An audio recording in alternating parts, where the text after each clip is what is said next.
The palace's meticulously stage-managed account of Queen Elizabeth's final hours was never quite the serene, dignified farewell the world was invited to believe, and behind the Highland mists of Balmoral, that deceptively ordinary September morning in 2022 lay the first quiet calculations of a family already fracturing under the weight of protocol, old wounds, and the looming shadow of who would be allowed to say goodbye on equal terms. Before we continue, take a second to subscribe. These videos don't always get recommended, and this way you won't miss the next one. One can picture it still, can't one? The soft Scottish light filtering through the ancient windows of Balmoral Castle, the distant bark of the Queen's corgis echoing along stone corridors as they had done for decades, the faint scent of heather and wood smoke hanging in the air while staff moved with the hushed efficiency that had always masked deeper anxieties. Yet, beneath that familiar rhythm, something was shifting. A well-placed source close to palace circles later described how the doctors had arrived earlier than usual, after a night in which Her Majesty had seemed frailer than even the most optimistic assessments allowed, her breathing shallower, her legendary stoicism finally yielding to the inevitable. The Queen herself, one imagines, would have greeted the morning with that quiet determination we all came to recognize. Perhaps a small breakfast tray, a glance at the newspapers, the gentle ritual of feeding the dogs, all while inwardly steeling herself for whatever the day might bring, knowing full well that the institution she had embodied for 70 years demanded composure even at the threshold of eternity. Meanwhile, at Dumfries House, some 120 miles south, the then Prince Charles had been alerted by telephone. One can almost hear the calm precision in his voice, masking the private storm within. The son who had waited a lifetime for this moment, now confronting the crushing reality that his mother's reign was ending and his own was about to begin, every instinct pulling him northward while the machinery of London Bridge, that long-rehearsed protocol for the sovereign's passing, began its inexorable click into place. The atmosphere was already thickening with unspoken pressure, aides exchanging glances in corridors, phones ringing in clipped tones, the Scottish air itself seeming to hold its breath. As the first urgent calls went out to the wider family, each conversation laced with the knowledge that time was no longer on their side. By mid-morning, the palace had issued its carefully worded statement, doctors concerned, the Queen comfortable and remaining at Balmoral. Yet those of us who have watched this institution for decades understood instantly what such measured language truly signaled. The endgame had begun. Prince William, ever the picture of composed duty in London, received the news with the same quiet resolve that has defined him. One pictures him in those moments, inwardly weighing the responsibilities of a future king against the raw ache of a grandson losing the grandmother who had anchored his entire life, already coordinating travel while shielding his own emotions from the glare that would soon descend. His brother Prince Harry, still in London and newly returned from a life that had grown increasingly detached from the fold, was likewise summoned by a direct call from his father. Yet even then, according to those within the inner circle, the conversations carried the first faint undercurrents of friction. Arrangements for the journey north discussed not as a unified family dash, but as something more individual, more conditional, the sort of detail that would later fuel years of speculation and resentment. A longtime family acquaintance has quietly suggested that the Sussexes' separate planning, complete with the now familiar insistence on certain terms, already hinted at a parallel track being laid, one that would leave Harry racing alone while the senior line moved with the seamless coordination the Crown has always demanded. The surrounding atmosphere at Balmoral grew heavier by the hour, staff lowering voices to a whisper, curtains drawn against prying lenses, the distant rotors of Charles's helicopter slicing through the Highland silence as he made his urgent dash, every minute stretching under the pressure of knowing that the world's eyes would soon turn here, and that the narrative must be preserved at all costs. What strikes one now, looking back with the benefit of time and the unvarnished accounts that have since emerged, is how that seemingly ordinary morning carried within it the seeds of everything that would follow, the quiet, paternal calculations of a man newly thrust into kingship, Charles, inwardly torn between the protocol that had shaped his entire existence and the simple human desire to gather every child and grandchild without distinction. One senses his private monologue even then, the weight of 70 years of service pressing down, the knowledge that his mother's final wishes had always emphasized unity, yet the cold machinery of state demanding hierarchy even in grief. William, too, maintained the outward calm we have come to expect. Yet those close to him spoke later of the controlled stoicism, masking a brotherly exasperation already stirring, the future king quietly registering that not every member of the family viewed the urgency with quite the same disciplined eye. The long-term consequences of these first subtle distinctions would prove profound. A fracture that began as logistical necessity on a Highland morning would widen into public accusations of exclusion, into tell-all memoirs and Netflix reckonings, into endless headlines about security costs and diminished public sympathy that still drain the monarchy's resources today. Even the Queen, in her final lucid hours, could not have foreseen how the simple act of summoning her family would expose the fault lines that money, titles, and old grievances had long been papering over. And yet the day wore on in that peculiar Balmoral hush, the pressure building like the gathering clouds over the Dee Valley, every staff member acutely aware that the institution they served was about to change forever, while the family itself teetered on the edge of something irreversible. A source behind closed doors has intimated that even at this early stage, the press office was already gaming out the timeline, when to inform whom, how to manage the optics, calculations that, however necessary, carried the faint whiff of two-tier treatment that would later be seized upon with such relish by those outside the walls.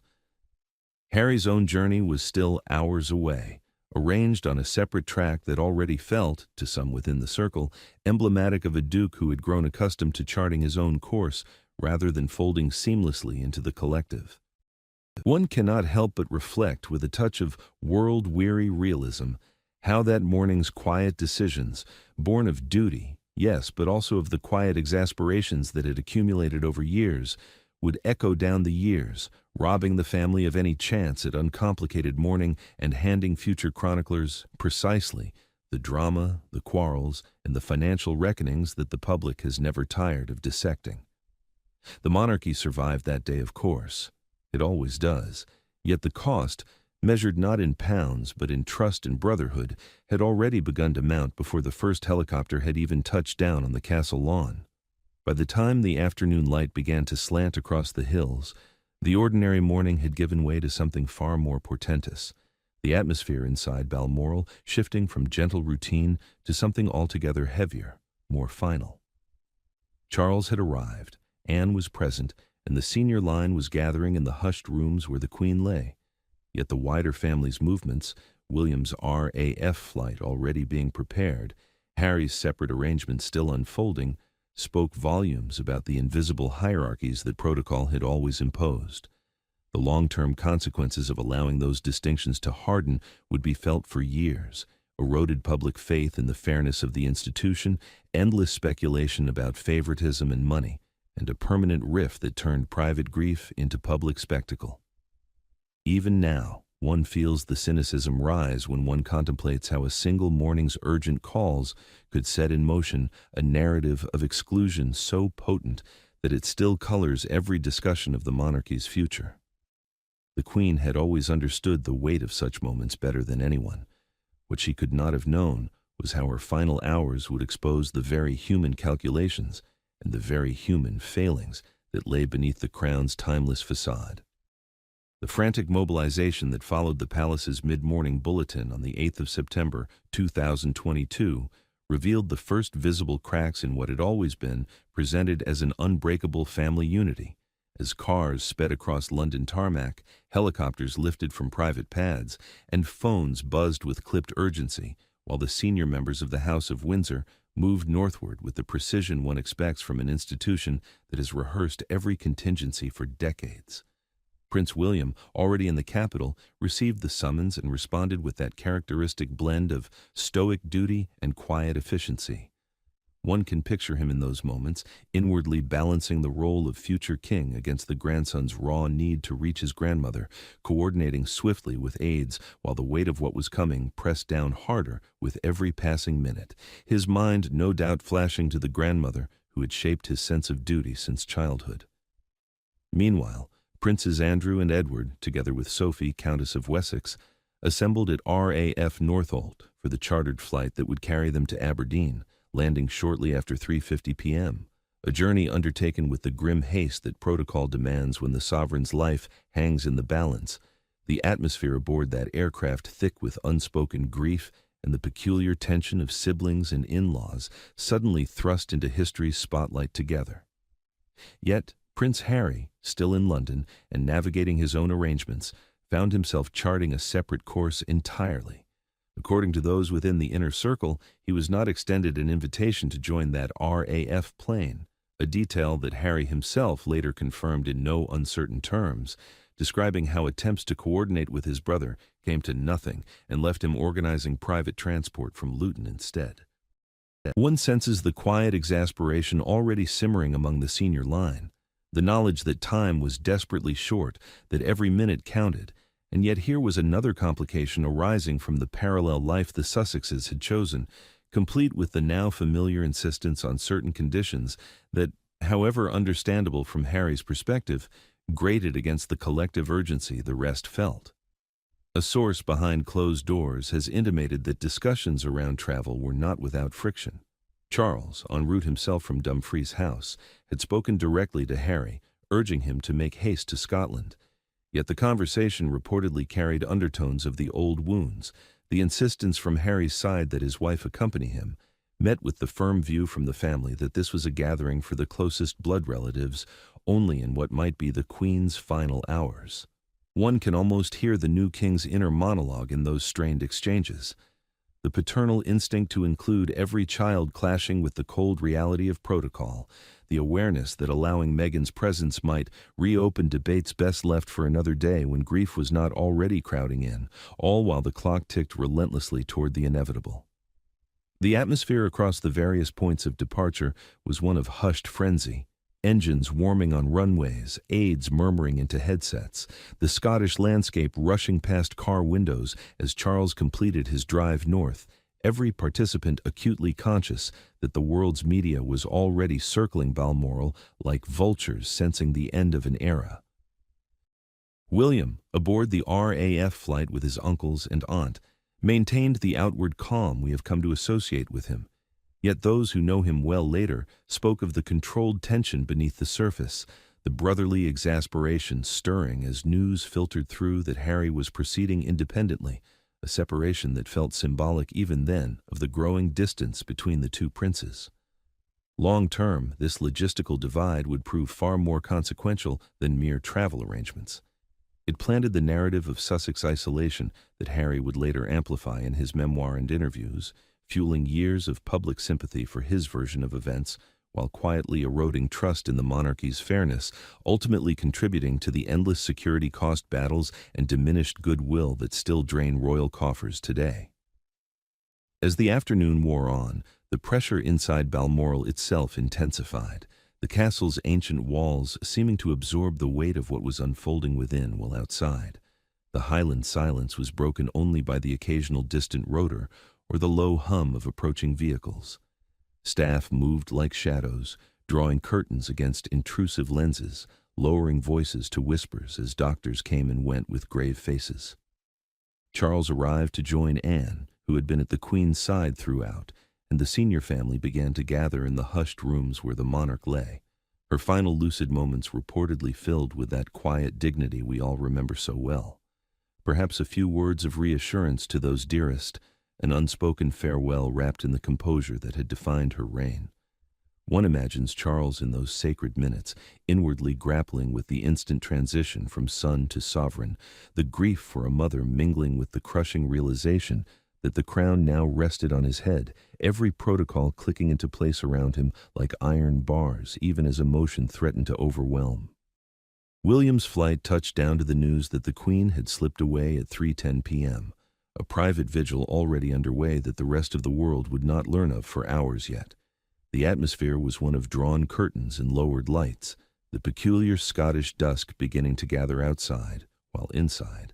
the family held its collective breath in mourning. Yet even amid this intimacy, the seeds of division lingered. the knowledge that Harry was still airborne, racing toward a bedside that would no longer hold the living queen, his isolation already hardening into something permanent.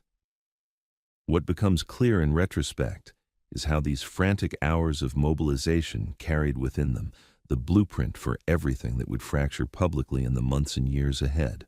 The decision to proceed with the established flight without extending the same courtesy to Harry, however rooted in practical urgency and protocol, allowed resentment to take root in a moment when unity might have been possible. A well-placed source close to palace circles has described the quiet calculations at play, the need to move swiftly, the view that additional conditions or delays could not be countenanced when time was so perilously short.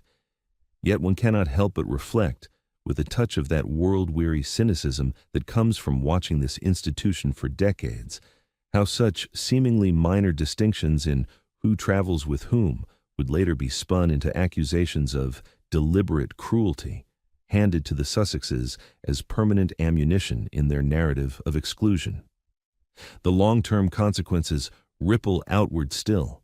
Eroded public faith in the monarchy's even-handedness, endless headlines dissecting family money and titles, the quiet cost in lost sympathy and increased security expenditures that the taxpayer continues to shoulder.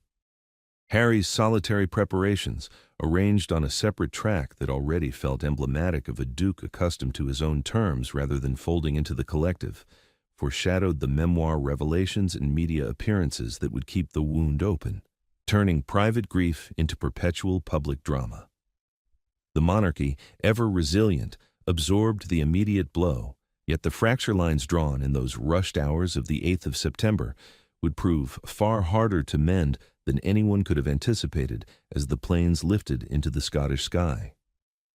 By the time the various aircraft were airborne and the castle settled into its final vigil, the ordinary urgency of a family rushing to a bedside had already begun its subtle transformation into something more enduring and divisive.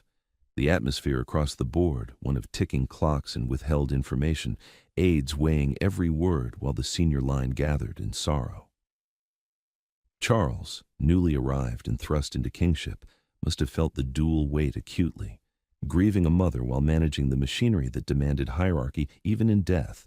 his private thoughts no doubt turning to the son still en route and the choices that had led to this separation. William, too, carried the quiet irritation of a brother who had moved decisively while another lagged, the future king registering yet another instance where unity proved elusive. These inner tensions, born of protocol and old grievances alike, would echo down through Spare, through interviews, through every Security Row headline that followed, costing the crown not just in pounds, but in the intangible currency of trust and familial harmony. One feels the faint cynicism rise when contemplating how a single day's travel logistics could set in motion such lasting consequences, yet that is the peculiar nature of this institution, where even the most human moments are filtered through layers of duty, precedence, and the relentless gaze of the world beyond the gates. The stage was set, then, for what would come next, a solitary flight into uncertainty, a timeline gap that would fuel speculation for years, and a family mourning that was never quite allowed to remain private.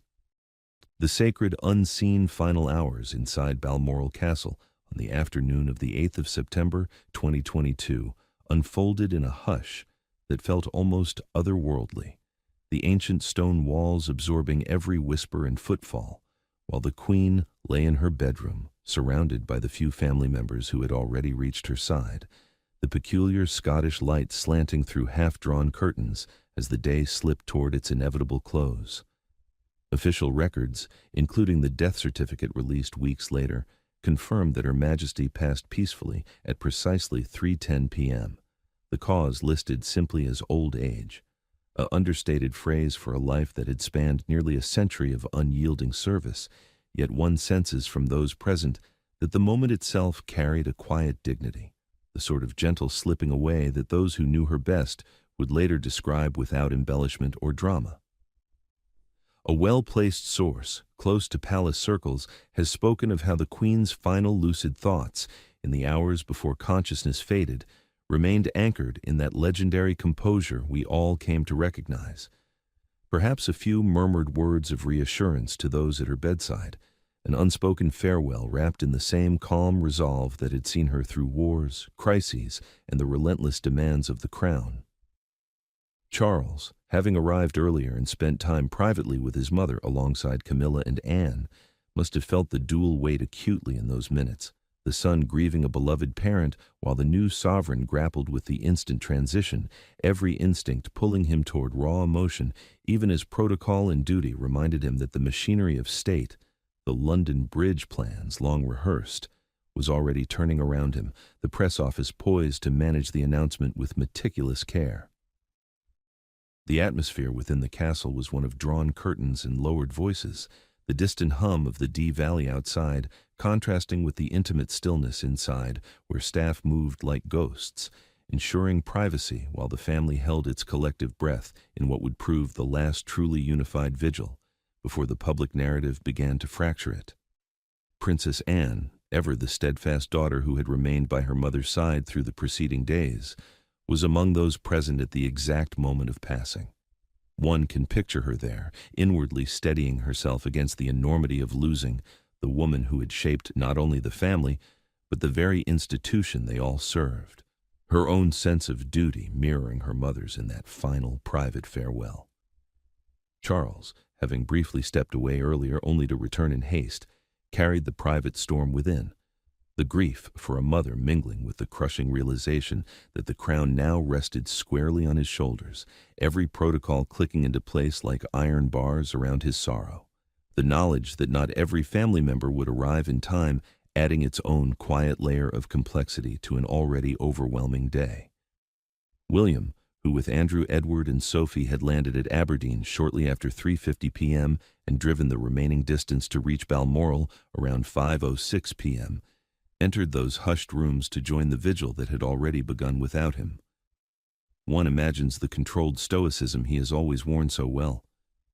Masking the grandson's raw ache, the future king quietly registering the finality of what had unfolded in his absence while shielding his emotions from the weight of what came next. The surrounding pressure was palpable yet restrained. No dramatic outbursts, only the soft creak of floorboards, the faint ticking of a clock somewhere in the corridor, aides exchanging glances as they weighed the timing of any public word, knowing full well that the gap between the private reality and the official timeline would need careful handling to preserve the monarchy's aura of seamless continuity. What strikes one most, reflecting on those sacred minutes through the accounts that have since emerged from reliable quarters, is how profoundly intimate and yet institutionally managed the scene remained.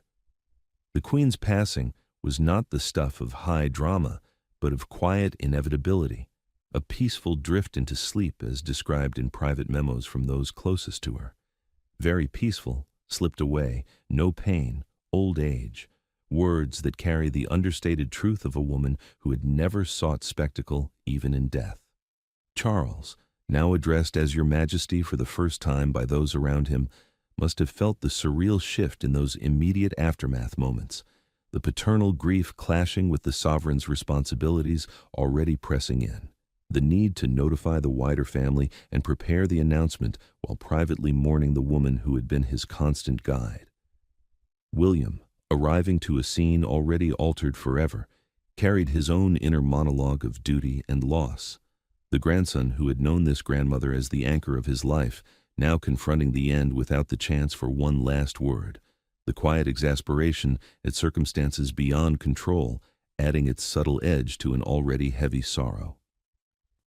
The long-term consequences of this private vigil, held in the hours before the world was told, would prove far-reaching. It became the final moment of unfractured family unity before the timeline discrepancies and travel separations hardened into permanent grievances, feeding years of speculation, memoir revelations, and public debates over fairness that eroded trust in the institution's transparency, and still linger in discussions of money, titles, and favoritism today. Even as the light outside began to fade across the Highland hills, the castle settled into a deeper hush, the family gathering in those curtained rooms to absorb what had happened, while the press office navigated the delicate balance of when and how to release the news to a waiting world. A source within the inner circle has intimated that the decision to withhold the announcement for several hours stemmed from the need to ensure key family members were informed and present where possible. Yet one cannot help but note, with that touch of cynicism born of long observation, how such practical necessities would later be interpreted through the lens of exclusion by those who felt left on the outside. The Queen's own unspoken wishes for dignity and privacy in her final moments were honored in that intimate gathering, Charles, Anne, and a handful of others sharing what remained of the day in quiet reflection, yet the very act of controlling the information flow foreshadowed the fractures to come, turning a personal loss into a public narrative laced with questions of who knew what and when. The monarchy, ever resilient in the face of change, absorbed this shift from private mourning to impending global announcement. But the seeds of division planted in those hushed hours, the hierarchy of access, the deliberate pacing of disclosure, would grow into thorns that pricked the institution for years afterward, costing goodwill, fueling endless headlines about family quarrels and financial implications, and reminding us all that even the most revered figures cannot escape the very human calculations that surround their passing. By the time the senior family had gathered fully in those rooms where the Queen lay, the atmosphere had thickened into something almost tangible, a blend of profound grief and the inexorable pull of duty, every participant aware that the world beyond the castle gates was already stirring with anticipation. While inside, time seemed suspended in reverence for a reign that had just ended. Charles, newly thrust into kingship, must have weighed legacy against old familial tensions in his private thoughts, the knowledge that not all would arrive in time, adding its quiet burden to an already immense day. William shielded his sorrow behind the familiar mask of composure, yet those close to him sensed the inner turmoil of a prince who had rushed, yet still missed the final breath. These intimate, unseen hours, peaceful, dignified, profoundly personal, stand in stark contrast to the drama that would follow, yet they carried within them the blueprint for the enduring rift. A grandmother's quiet departure turned, through the necessities of protocol and the accidents of timing, into the cornerstone of years of public speculation and private resentment that the monarchy continues to navigate today. One feels the faint weariness rise when contemplating how such a sacred moment could so swiftly become fodder for intrigue, quarrels, and endless dissection of money and motives. Yet that is the peculiar fate of this family, where even the most human goodbye is filtered through layers of precedence, perception, and the relentless gaze of history itself. The alleged timeline engineering that unfolded in the hours after Queen Elizabeth's peaceful passing at 3:10 p.m. on September the 8th, 2022, marks the moment when the palace's careful orchestration of grief and protocol crossed into something far more calculated, a deliberate stretch of silence between the private reality inside Balmoral's curtained rooms and the public revelation that would not come until 6:30 p.m., leaving one senior prince, the one who had always seemed to sense slights more acutely than most, completely in the dark while the rest of the family mourned together. A well-placed source close to palace circles has described how, in those immediate aftermath minutes, the decision-makers weighed the rigid demands of London Bridge, the long-rehearsed sequence for notifying governments, prime ministers, and the world, against the lingering human impulse to allow every close family member a chance to be informed personally before the news broke globally. Yet the practical calculus quickly hardened. With Harry still airborne on his separate flight, delayed by weather circling Aberdeen, patience in the press office wore thin under the mounting pressure of a world already buzzing with speculation after the earlier medical bulletin. One can picture the new King Charles in those tense hours, inwardly torn between the fresh weight of sovereignty that required swift, unified messaging and the paternal instinct to shield his youngest son from the brutal public jolt of learning his grandmother's fate via a breaking news alert rather than a father's voice. The quiet debate among aides, whether to hold the statement just a little longer, perhaps until the plane touched down, carried the faint undercurrent of old frustrations, the recognition that Harry's insistence on his own terms had already complicated what should have been a seamless family dash. The atmosphere in the castle and in the coordinating offices was one of ticking clocks and withheld breaths. Phones held close for updates on Harry's progress, aides murmuring calculations about optics and precedents, the Scottish dusk deepening outside while inside, the family absorbed their loss in privacy that was about to be irrevocably pierced. What emerges from the accounts pieced together over the intervening years is how that 3-hour-plus gap between the actual moment of passing and the official announcement was not mere administrative lag, but a conscious choice rooted in hierarchy and necessity, the palace opting to prioritize notifying those already present or easily reachable, while the logistics of Harry's independent travel, complete with the reported earlier friction over conditions and companions, left him outside the loop. A source within the inner circle has intimated that Charles did make attempts to reach his son directly, a brief call placed in the final minutes before release according to some versions, yet the effort proved futile amid airborne signal issues and the relentless forward momentum of protocol. The decision to proceed at 6:30 p.m., mere moments before Harry's plane finally landed, reflected the cold reality that the institution could not indefinitely pause its machinery for one member's delayed arrival, however poignant the intent. One senses Charles's private monologue in those pivotal minutes, the grief for a mother still raw, the new king's awareness that legacy demands unflinching decisiveness even when it risks wounding a child, the faint exasperation at yet another instance where family unity proved elusive, despite every effort at inclusion on his part. The surrounding pressure was immense, media outlets already edging toward premature speculation, foreign governments awaiting formal word, the entire apparatus of state poised for transition, all conspiring to make delay feel like a luxury the crown could ill afford, even as it quietly deepened the sense of separation that Harry would later frame as deliberate exclusion. The long-term consequences of this engineered timeline gap have proven profoundly damaging, planting the emotional cornerstone for the Sussex narrative of betrayal and marginalization that would explode in memoir pages, interviews, and streaming specials, turning a grandmother's quiet, passing into perpetual fuel for accusations of cruelty that still erode public trust in the monarchy's fairness today. One cannot help but reflect, with that touch of world-weary cynicism honed over decades of watching this institution navigate its human frailties, how a necessary adherence to protocol, the need to inform the world promptly once key family had been told, would be seized upon as evidence of malice, handed to those outside the inner fold as ammunition in a grievance that has cost the crown dearly in goodwill, endless security funding debates, and the quiet draining of sympathy that once flowed so freely toward the family as a whole.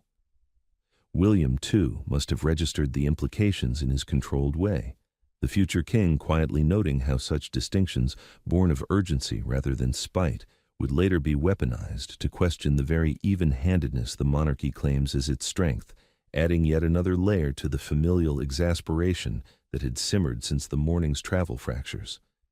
The episode exposed the inherent tension between personal mourning and institutional demands, where even the most compassionate calculations can harden into perceived slights when viewed through the lens of distance and resentment.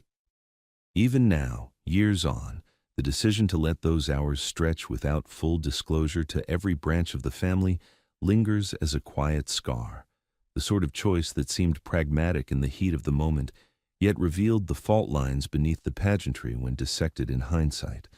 A source behind closed doors has suggested that the palace's firm line, that all immediate family were informed as swiftly as circumstances allowed, carried the unspoken acknowledgement that Harry's separate path had placed him beyond the reach of seamless coordination, a detail that would later be spun into something far more sinister by those eager to highlight division. Charles, bearing the dual burden of fresh kingship and fresh grief, weighed legacy against old wounds in his inner thoughts, the knowledge that holding back indefinitely risked chaos while proceeding, risked wounding a son already feeling isolated. The atmosphere across the board, from Balmoral's hushed vigil to the press office's tense countdown, thickened with the awareness that this gap, however justified, would feed speculation for years, turning private grief into public intrigue, laced with questions of favoritism, money, and motive that the audience you address knows all too well. The monarchy absorbed the immediate transition flawlessly, as it always does, yet the cost measured in fractured brotherhood and diminished moral authority has proven far harder to quantify or repair, a reminder that even in death, the crown's timeless facade conceals very human calculations that can wound as deeply as any overt quarrel. By the time the announcement finally broke at 6:30 p.m., flashing across screens worldwide while Harry's plane circled in stormy skies, the timeline had been set in a way that would echo through every subsequent chapter of this family saga.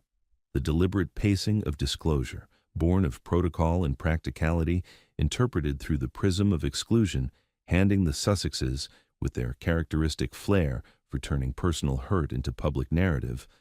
a grievance so potent that it still colors discussions of titles, security costs, and the monarchy's future fairness. One feels the faint weariness rise when contemplating how those few hours of controlled silence, intended to preserve dignity and order, would instead become the spark for endless drama. Quarrels over who knew what and when, and the financial reckonings that follow when public sympathy wanes. The Queen's own dignified end deserved better than to be overshadowed by such interpretations. Yet that is the peculiar fate of this institution, where even the most sacred moments are refracted through layers of precedence, perception, and the relentless demand for narrative control, leaving scars that time and protocol alike struggle to heal. The stage was now fully set for Harry's arrival into a reality already altered forever, a solitary touchdown that would crystallize the rift in ways no one could have fully anticipated as the news rippled outward. The solitary flight Prince Harry undertook from London Luton Airport that afternoon of the 8th of September 2022 stands as one of the most poignant and quietly tragic episodes in the entire saga of that day. A duke racing northward in a private jet chartered in haste, while the rest of the senior family had already gathered or were en route in coordinated fashion, leaving him to navigate uncertainty alone in a cramped cabin where every minute stretched under the weight of unspoken fears and mounting resentment. Departing at around 5:35 p.m., the flight itself was plagued by stormy weather over Aberdeen that forced the plane to circle repeatedly before touching down at approximately 6:47 p.m., a delay that only deepened the isolation. One can picture Harry there, phone service cutting in and out as he ascended, inwardly churning with the anxiety of a man who had received urgent summons from his father, yet sensed from the outset that something fundamental was being withheld, the familiar paranoia that had grown over years of perceived slights, now sharpening into something almost unbearable. A well-placed source close to palace circles has noted how the earlier conversations, Charles urging haste to Scotland while firmly stating that this was a gathering for immediate blood relatives only, had left Harry grappling with the sting of exclusion, the reported insistence on certain conditions, including the presence of his wife, meeting a resolute no from the family side, a refusal that, however rooted in protocol and the Queen's own preferences for privacy in her final hours, felt to him like yet another deliberate barrier erected against the life he had chosen. The atmosphere aboard that jet must have been oppressively quiet. The low hum of engines, the occasional crackle of the pilot's updates on weather delays, Harry perhaps staring out at the darkening skies while inwardly replaying every recent fracture, the arguments over security funding, the public statements, the sense that his place in the family hierarchy had been permanently downgraded since stepping back from royal duties. Contrast that solitary confinement in the air with the scene already unfolding at Balmoral, where the senior line had either arrived or were settling into the hushed vigil. Charles and Anne sharing the immediate aftermath, William touching down earlier with Andrew, Edward, and Sophie, to join the private mourning in rooms still heavy with the Queen's gentle presence. Harry's isolation was not merely logistical. It carried the emotional freight of a man who, according to his own later accounts, had tried unsuccessfully to coordinate with his brother, texts going unanswered amid the rush, leaving him to scramble for separate transport while the others moved as a unit. One senses his inner monologue during those 70-odd minutes aloft. The rising panic that time was slipping away, the resentment building with every unanswered attempt to connect, the quiet dread that he might arrive too late, all compounded by the knowledge that the family had proceeded without extending the same seamless inclusion he believed was his due. A longtime family acquaintance has suggested that the decision not to hold space on the RAF flight stemmed from the view that additional complications, the very conditions Harry reportedly sought, could not be entertained when every second counted. Yet from his perspective in that cabin, it hardened into proof of something colder, more calculated, the sort of two-tier treatment that would later fuel endless pages of memoir and interview grievance. The long-term consequences of this solitary journey ripple outward still, embedding themselves in the permanent Sussex narrative of marginalization that has since dominated public discourse around the family. A duke who missed his grandmother's final breath not through any fault of his own making, he would argue, but because of barriers thrown up by those who could have facilitated unity yet chose not to, a grievance so visceral that it colors every subsequent discussion of titles, inheritance optics, and the staggering security costs that continue to burden the taxpayer when former royals maintain high profiles far from the fold. One cannot help but feel a touch of that world-weary cynicism when reflecting on how a single flight, delayed by weather, yes, but rooted in deeper divisions, became the emotional linchpin for years of drama, quarrels over who was truly family in crisis moments, and the quiet draining of public sympathy that once cushioned the monarchy against criticism. Harry's rising resentment in that airborne limbo, the paranoia crystallizing with each circling loop over Aberdeen, would crystallize into the cornerstone of his later tell-alls, turning private hurt into public spectacle and costing the institution dearly in eroded trust and endless financial reckonings. Even as the plane finally descended through heavy drizzle, the cabin lights dimming for landing, Harry's turmoil must have peaked, the text from Meghan urging an immediate call lighting up his phone, perhaps the first flicker of confirmation that something irreversible had occurred, the inner storm of grief and betrayal swirling together in the confined space while the Tarmac rushed up to meet him.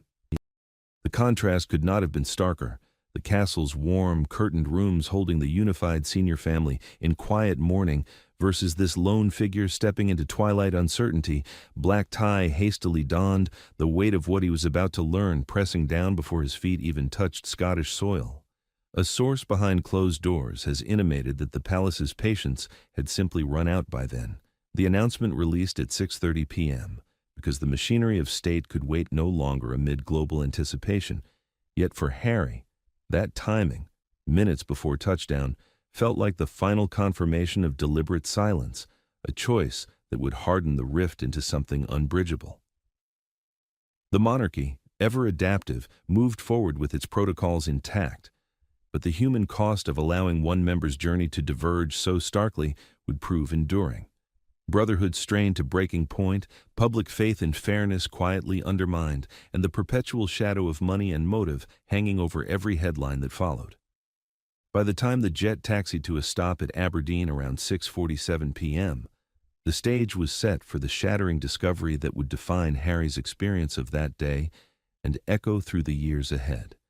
A man who had flown alone into grief, arriving not to a bedside, but to a reality already altered forever, the inner fury and sorrow mingling as he processed the news that the world had known before he did. The atmosphere on the tarmac would have been one of heavy mist and hurried steps, aides perhaps waiting discreetly while Harry absorbed the blow via braking alerts and urgent messages, the quiet cynicism one feels in retrospect rising when one considers how such separations, born of urgency and old tensions alike, turned a grandmother's peaceful passing into the fuel for lasting family drama and institutional strain. The consequences, widened chasms, memoir revelations that kept wounds open, security rows that drained resources, continue to unfold, a reminder that in this peculiar world of crowns and protocol, even the most human rush to a loved one's side can fracture along lines drawn long before the flight ever took off. The solitary journey ended on that rain-slicked runway, yet the deeper isolation it symbolized was only beginning to take permanent root. The moment Prince Harry's private jet finally touched down on the rain-slicked tarmac at Aberdeen Airport around 6:47 p.m., on that fateful 8th of September 2022, marked the cruel culmination of a day already heavy with separation and unspoken calculation. A solitary arrival into twilight mist, where the first thing to greet him was not the comforting presence of family, but the insistent buzz of his phone lighting up with urgent texts from Megan, and, almost simultaneously, the BBC breaking news alert that shattered any lingering hope he might have clung to during those final circling minutes aloft. One can picture the scene with painful clarity, the cabin door opening to a damp Highland evening, black tie hastily adjusted, perhaps a quick glance toward the waiting car that would carry him the remaining 45 miles to Balmoral, only for the screen in his hand to confirm what the silence in the air had already begun to suggest. His grandmother had passed at 3:10 p.m., the world informed at 6:30 p.m., and he, the grandson who had flown through storms to reach her, had been left to learn of it second-hand, minutes after the public at large. A well-placed source close to palace circles has described how Charles had indeed attempted a direct call to his son in the final window before release. A brief, tense exchange placed perhaps 5 minutes prior, according to some accounts. Yet, signal issues and the relentless forward momentum of protocol meant the conversation never fully connected in time, leaving Harry to absorb the blow via fragmented messages and rolling television chyrons rather than a father's voice breaking the news with whatever gentleness might have been possible. The atmosphere on that Aberdeen tarmac was one of heavy drizzle and hurried purpose. Discreet aides perhaps hovering at a respectful distance, the low hum of engines winding down, the distant lights of the airport terminal flickering through the gloom, while inside Harry's mind the pieces must have snapped into place with brutal clarity. The delayed flight, the separate travel, the 3-hour-plus gap between passing and announcement, all coalescing into a single, searing realization of exclusion that would harden almost instantly into permanent resentment. One senses the inner storm that erupted in those first stunned moments, grief for the grandmother who had been a constant in his life, crashing against the rising tide of betrayal, the paranoia that had simmered for years, now validated in the most visceral way imaginable. Every unanswered text from earlier in the day, every perceived slight from the morning's frantic calls refracted through this fresh wound. Harry stepped into the waiting vehicle, driven, one imagines, with quiet urgency toward the castle, inwardly replaying the sequence. The father's urging to hurry north, the refusal to accommodate his wife's presence, the silence that had stretched while the rest gathered, the announcement released just as his plane descended. A source behind closed doors has intimated that the brief call from Charles, when it did connect shortly after landing, was terse and strained. An attempt at paternal reassurance clashing with the son's stunned accusation that he had been deliberately kept in the dark, the new king's measured tone doing little to bridge the chasm that had widened in those airborne hours. The surrounding pressure was palpable even in the moving car, rain streaking the windows, the Scottish night closing in. Perhaps a quick exchange with aides confirming what the alerts had already screamed, every mile toward Balmoral carrying the weight of arriving not to a bedside, but to a vigil already concluded without him. The long-term consequences of this shattering discovery would prove seismic, crystallizing the Sussex narrative of deliberate cruelty and marginalization into something unshakable that would dominate memoir pages, high-profile interviews, and streaming documentaries for years to come. What might have remained a private family sorrow, the simple misfortune of delayed travel, was transformed through the lens of that timeline gap and the solitary arrival into irrefutable evidence of two-tier treatment, a grievance so potent that it still fuels every discussion of titles, stripped, security funding battles, and the quiet draining of public sympathy that once shielded the monarchy from harsher scrutiny. One feels the familiar cynicism rise when contemplating how those few minutes on an Aberdeen runway could so thoroughly weaponize grief, turning a grandmother's peaceful passing into perpetual ammunition for accusations that the institution prioritized optics and hierarchy over simple humanity, costing the crown not just in pounds spent on legal defenses and additional protection, but in the intangible erosion of trust and familial harmony that no protocol can fully restore. William, already at Balmoral and immersed in the quiet aftermath, must have registered the implications with his characteristic controlled stoicism. The brotherly exasperation that had stirred during the morning's travel fractures, now deepening into something closer to quiet fury at how swiftly the narrative was being reframed, the future king quietly noting yet another instance where unity proved impossible despite every structural effort. As the car sped through the darkening countryside toward the castle gates, Harry's turmoil would have only intensified. The knowledge that the family had mourned together while he circled alone, the sting of learning via public broadcast rather than private word, the dawning certainty that this moment would define not just his experience of loss, but the entire trajectory of his relationship with the institution he had once served so loyally.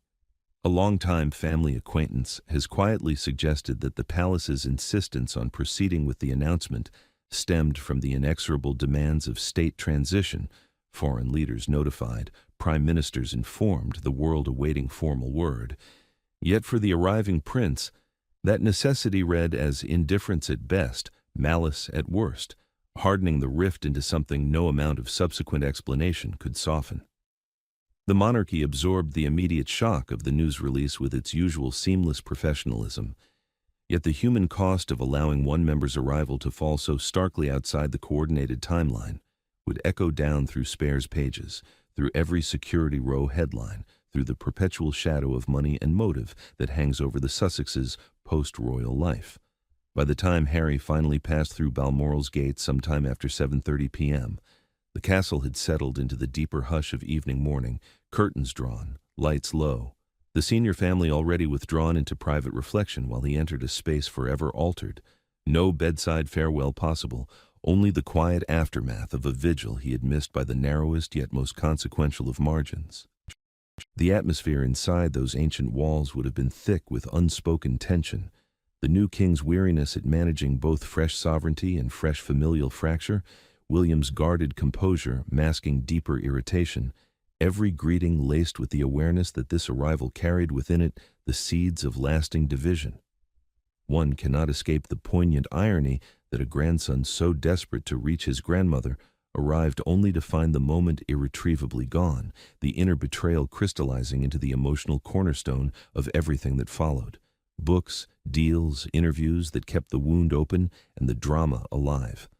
The consequences continue to unfold. Eroded public faith in the monarchy's even-handedness, endless speculation about favoritism and financial privilege, the quiet cost in lost sympathy that the institution can ill afford at a time when scrutiny grows ever sharper.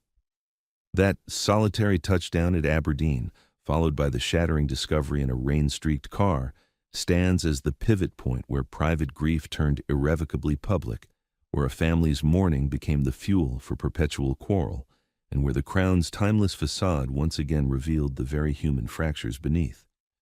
The morning of 9th September 2022 dawned over Balmoral with the peculiar Scottish clarity that follows a night of heavy rain, newspapers already thumping onto doorsteps across the kingdom, bearing the stark unanimous headline that Queen Elizabeth II had passed peacefully the previous afternoon. The carefully curated timeline presented to the morning editions showing a dignified sequence of medical concern announced mid-morning, followed by the formal palace statement at 6:30 p.m. A narrative so seamless, so controlled, that only those who had lived the preceding hours knew how selectively the clock had been allowed to tick. The front pages spoke of a nation in mourning, of tributes pouring in from every corner of the globe, of the new king's first address already drafted and delivered from Buckingham Palace later that day. Yet beneath those polished accounts lay the subtle discrepancies that would, over time, emerge like cracks in fine porcelain. The 3-hour-plus silence between the actual moment of passing and the public word, the fact that one grandson had arrived after the announcement rather than before, details that the palace's official line dismissed as logistical inevitability, but which insiders quietly acknowledged had been shaped by deliberate choices around who needed to be told when. A well-placed source close to palace circles later described the press office's overnight work as a masterclass in damage limitation. Every statement weighed for tone and precision, every photograph of the family at the castle gates selected to project unity rather than fracture.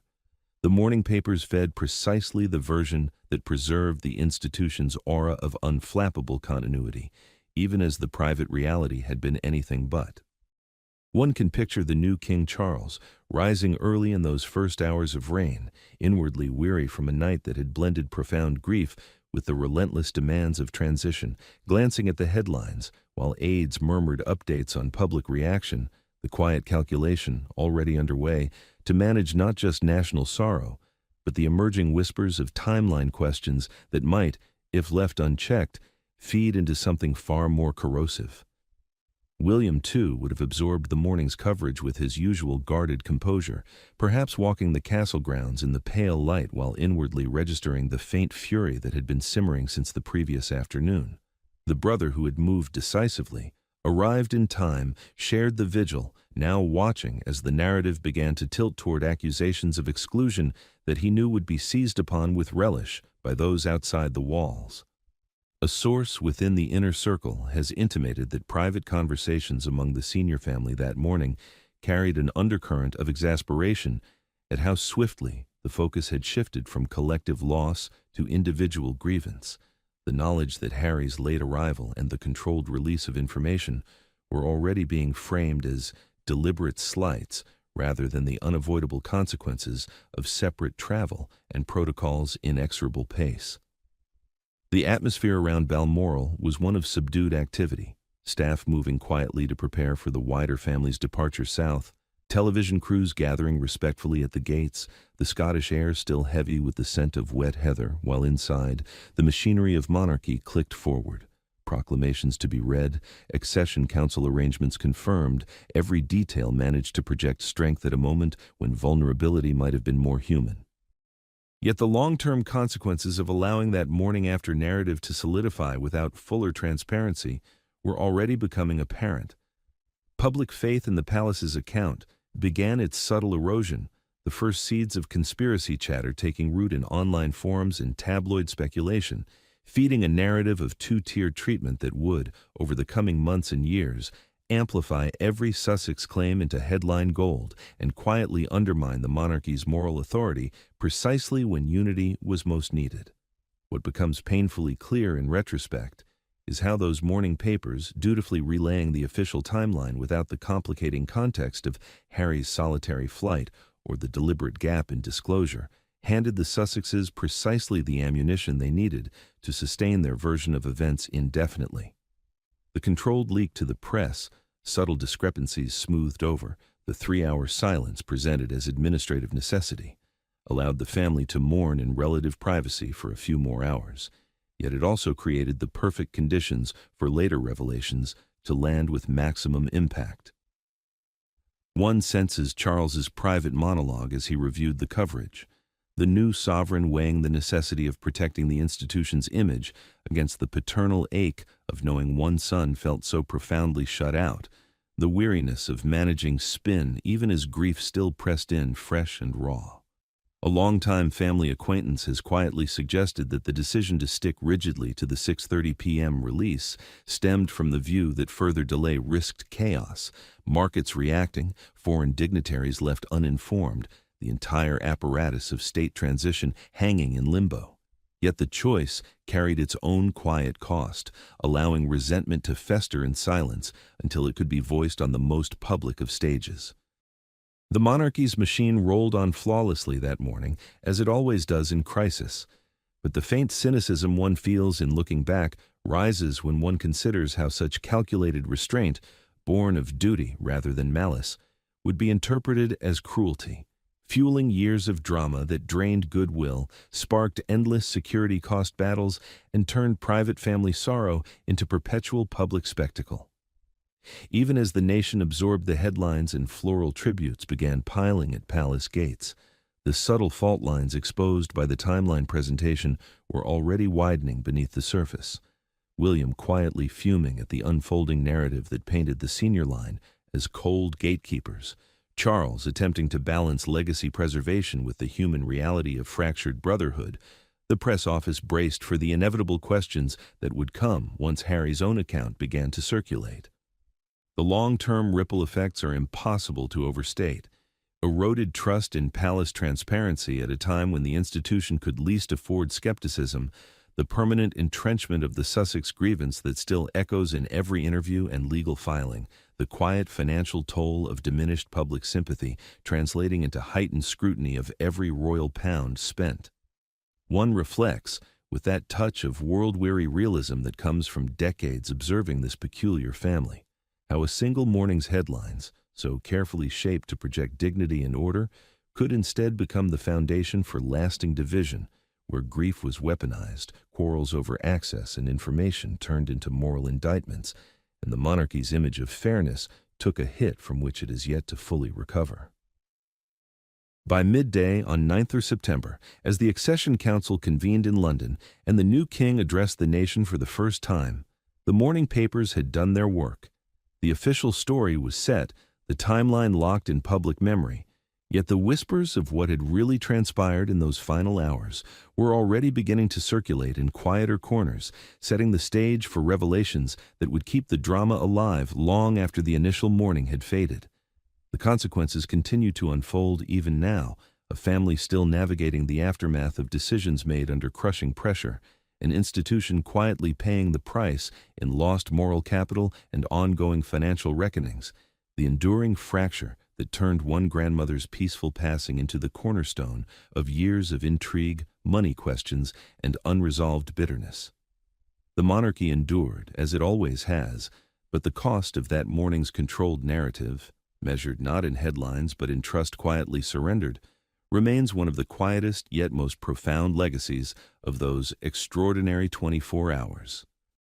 The enduring fracture that began in the hushed rooms of Balmoral on the 8th of September 2022 and hardened under the weight of those morning headlines the following day has, even now in the spring of 2026, lost none of its sharpness, a quiet scar running through the heart of the House of Windsor that no amount of carefully worded statements, joint appearances, or appeals to time's healing power has managed to erase.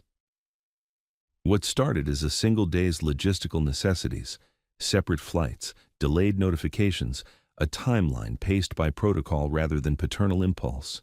has grown into the permanent cornerstone of the Sussex narrative, the emotional and factual bedrock upon which every subsequent memoir chapter, Netflix episode, podcast appearance, and high-profile interview has been built. Harry's sense of betrayal, crystallized in those rain-slicked minutes on the Aberdeen tarmac, remains the lens through which he views the entire institution, turning private grief into a public crusade that continues to cast long shadows over discussions of titles, inheritance optics, security funding, and the very fairness of the monarchy itself. One pictures Charles even today, seated perhaps in the familiar study at Highgrove or Clarence House, inwardly weighing the cost of decisions made under crushing pressure 4 years ago.